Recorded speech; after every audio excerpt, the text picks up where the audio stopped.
Ha uka tinchlikmi? Aka uxlab yotavermasdan bu meni ham o'ylaysizmi? Nima qildim seni o'ylamasdan? Faqat o'zingiz o'ylayapsiz aka. Chet elda 5-6 yildan beri ishlayman. Jo'natgan pullarimga uchastkani bitkizdingiz. Qirmalarda manaqa chiroylisidan qildingiz necha bekasidan. Endi menga kelganda nimaga endi temirdan qilaman deyapsiz aka?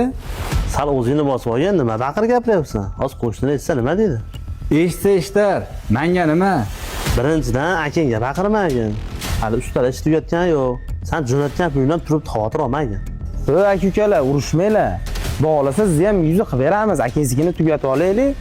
Akangiz allaqachon pullar berib bo'lganlar. Xudo xolasa siznikini keyin boshlaymiz inshaalloh. Ming bor uzr, men tushunmabman. Meni kechiring.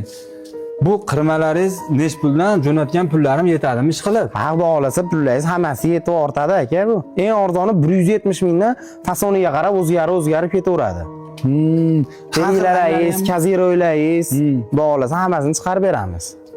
Aka oma buyurim nasib qilsin, zo'r chiqibdi.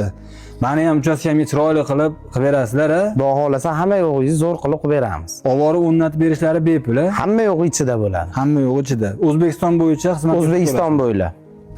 Aka-ukalar urush qolgan deb o'ylamang, ozgina qizishib ketib qoldim. Tezroq bitkizib, biz uydan qilib berasiz-a? Xudo xolasa qilib bitkizib. Ko'rishamiz. Xo'p, sog' bo'ling.